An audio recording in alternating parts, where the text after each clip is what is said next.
Hi, I'm Dr. Mona Camachi with Retina Consultants of Charleston, and here I have... My name is Dr. Ankur Shah. I'm at Midwest Eye Institute in Indianapolis. Pleased to be with Dr. Camachi this morning on behalf of Retinal Physician. We're going to have a conversation about geographic atrophy. Yeah, we're great. We're happy to be here at AAO. So, Dr. Shah, tell me a little bit about what challenges you face when discussing geographic atrophy with patients. Sure. So, it's been a very exciting time. A lot of changes in the last year and a half. As we know, we're very excited to have 2 FDA-approved agents now for geographic atrophy.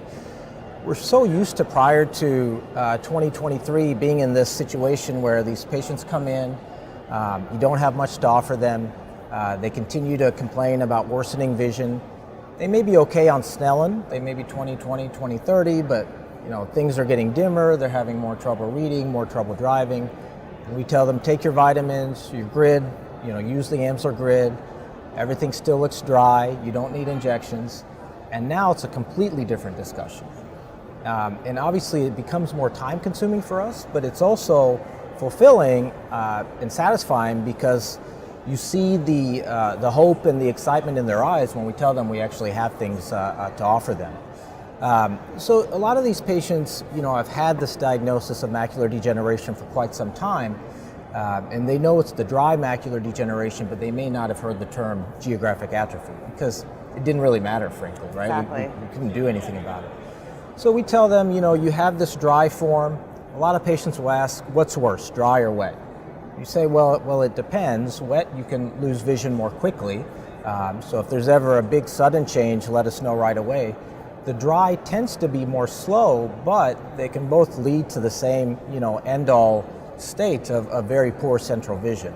That's kind of where I start. Similar. I think with dry macular degeneration, it's a little bit harder because sometimes patients don't have that vision loss until it's too late. And so unlike wet, where all of a sudden they lose vision and they come to see us right away, with dry, sometimes their vision is so good. They're 20/20, they're 20/30, and they don't know that they could lose so much vision in just a short amount of time. I find in my clinic, educating the patients has been really helpful. I always pull up their OCT and their fundus photos and their autofluorescence, and I show these dark, large areas that's your geographic atrophy, and maybe it's not in the fovea yet, so you don't notice it as much, but if it becomes in the fovea, like you said, these patients, the outcome is very similar to wet, where they get atrophy and they'll lose vision. Yeah. In fact, a lot of the patients we're treating that have wet AMD, they're getting injections every 6-8 weeks, whatever, and the wet is controlled, but their vision keeps getting worse. And they're like, doc, you tell me my scans look good, but my vision's getting worse. And it's often because they have concomitant dry AMD, underlying GA that continues to worsen. And then that's a different discussion because you tell them, well, your dry is getting worse. And they say, well, doc, you told me I have wet. Well, Miss So-and-so, you do, but the dry is still there. They can coexist. You can have dry and wet, at the same time. So that's a different type of concept for them to kind of wrap their head around. So, tell me a little bit about what you think some of the benefits are of starting treatment for GA earlier. Absolutely. So, we know that dry AMD and geographic atrophy is kind of a one-way street, right? It's somewhat analogous to glaucoma in that regard, where once there's damage, as of now at least, we don't have a treatment to reverse that damage. We fortunately now have treatments to slow progression, but again, once the damage is done, it's done. So it makes sense to start sooner rather than later in that regard, because the earlier you catch it, the earlier you start to treat, the more healthy retina you can hopefully preserve, which indirectly should lead to better long-term functioning in terms of vision and quality of life. Yeah. What are your thoughts? I mean, when do you like to begin the discussion and to begin treatment? Because we're getting more referrals from optometrists and general ophthalmologists, and they're always asking us, when should we refer, and when do you like to start treatment?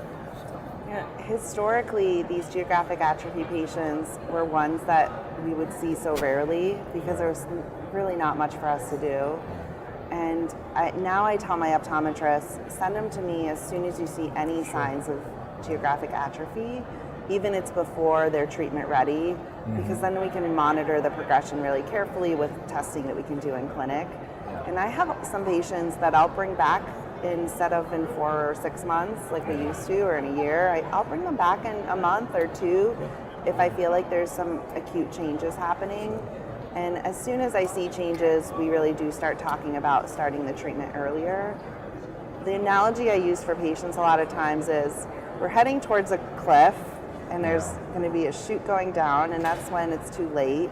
And if we can slow down the speed of the car way before, when we're miles and miles away, we could hopefully preserve that vision for as long as possible. Yeah, that's a great way to put it, and probably makes it easier for them to kind of comprehend what the future could hold without treatment. And I think the studies, when you look at year 1 versus year 2, the graphs really do show a kind of a different trend for patients who are on treatment and for people who aren't. And the more that those trends can separate, the better long term it can have. I think a lot about, we have 2-year data, but thinking about what that data might look like in 5 years and 10 years, and if the trajectories continue, it could really be so meaningful for patients. Absolutely. Yeah. So if when you get a new patient sent to you who's relatively asymptomatic, let's say your OCT, your autofluorescence show extrafoveal, say medium-sized GA, maybe a disc diameter of GA, but it's still maybe a disc diameter away from the fovea, asymptomatic, kind of how do you approach that type of patient? Yeah, if they have some concerning features, like if it's multifocal, then I start to talk about therapy. And if it's not, then I'll watch them to see if there's really carefully and closely to see if there's any progression. Right. I think a lot about what and how often we test these patients. Historically we see patients, once it starts to encroach on the fovea, it actually moves sometimes fairly quickly. Yeah. And that's when they really start to lose vision. And at that point, it's very late. Yeah. And so those are the perfect patients, I think, to catch, because we can really make a difference for them. Yeah, I agree with you 100%. I think it's sometimes tough to convince an asymptomatic patient to sign up for an indefinite period of Q4 to 8-week injections. But I think if you can document progression and show that to them, plus or minus symptoms, then that becomes more powerful. And I think a lot of them have a family history of AMD, they have relatives who have lost vision from AMD, and that kind of puts a little bit of fear in the back of their mind too, and they sometimes are more proactive and potentially more compliant with the long-term treatment plan. Yeah, and I think pictures are just so meaningful. Yeah. Seeing those dark areas of atrophy and pulling up their last visit and today's visit and highlighting if there's any changes. My patients are super smart, and the more I educate them, I think the more that they're likely to want treatment, because I think that's the right thing for them. Agreed. And I think a lot of these patients are elderly, and a lot of patients do have glaucoma, and I think that's a good comparison sometimes, because a lot of them may not have peripheral field loss. That isn't noticeable until very advanced glaucoma, but they've been on drops for years and years. They may ask their glaucoma doc, why am I on these drops when my vision's fine? And it's, again, to prevent them from going off the cliff. So you can kind of tie it back to that. That helps them, I think, comprehend it a little better too. And then, I know in discussions with patients about needing injections indefinitely, I usually talk a lot about how this is what we have now, and as we know in retina, there's always better and more coming out. And so this is just the first step, and I know that in the next few years there will be better, and even there will be so many more options for patients. Yeah. But we need to save them now before they lose vision. A lot of them don't have that luxury of time. That's true. I agree. I think that patients will ask, well, how often do I need injections and for how long? And we tell them, well, again, the frequency, every 1 to 2 months. For how long? For as long as you're able and willing to do it, or until we have something better. Yeah. We applaud the companies developing these drugs. We're very grateful for the drugs we have now, but us and our patients hope that there's something potentially, even better in the future. So even if we can kind of bridge that gap, preserve what they have for a certain period of time, gives them more opportunities potentially for the future. So, yeah, 100%. In terms of, we have treatment options. What are the factors you consider when you're trying to decide not just when to start treating or if to start treating, but what to use to treat these patients? Yeah, every patient is a little bit different. Are they a monocular status, or do they have a wet component in their other eye? And so I take a very individual approach for patients. I think a lot about what are the goals, and do they understand the goals of treatment? These are some of my longest conversations in clinic, is that, we're not going to bring the vision back, but we're slowing it down and making sure they understand the treatment goals is really important. And then I think a lot about safety. There's side effects with everything that we do, and making sure patients understand those side effects. And between the two drugs, there's some different side effect markers that we think about. Sure. And so those are some of the things that I highlight with patients. Yeah. I don't know if you do the same, I always start with the worst eye. And I do kind of like a trial to make sure that they're not having any sort of reaction to the medicine before I proceed with both. Yeah, and I think that's a little bit counterintuitive to us, right? If we get a patient who comes in with bilateral wet AMD, we tend to want to go for the better eye first to try to really preserve that, then go after the other one. But I think it makes sense here. I mean, fortunately, the rates of side effects are extremely low, very, very low rates, but it's possible. And we want to do everything we can to minimize, any vision loss for our patients. How do you handle the question, once a patient commits to therapy, they start therapy, you've done maybe 2 or 3 injections, and they come in and ask, well, how am I looking? Am I looking better? Right? You get that question a lot? I get that all the time. I have, so every time patients come see me when they're on GA drugs, I get an OCT, always looking to make sure there's no new CMV or any fluid. And then at about every 6 months, I repeat their fundus autofluorescence, and I think that's really a really nice way to watch for progression. And they know that. They'll know that it's their 6-month picture day with me.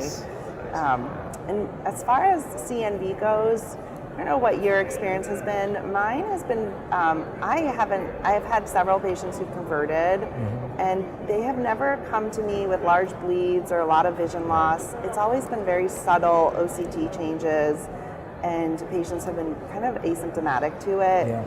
And as soon as we start them on treatment, that fluid goes right away. Right. Yeah, I agree. It's been kind of a unique pattern, more like a CME type pattern, more intraretinal fluid, but mild. I haven't seen much PED growth or subretinal fluid. So what's your approach to that? Do you do some anti-VEGF and alternate, or do you hold the complement inhibitor? Or? I always continue the complement inhibitor, and I'll start them on anti-VEGF therapy. And now with some of these agents that we have that are, dosed at every 4 months, it really isn't too much of a burden for the patients, I find. And are you treating some GA patients that you previously have been treating for wet AMD and are still actively treating for wet AMD?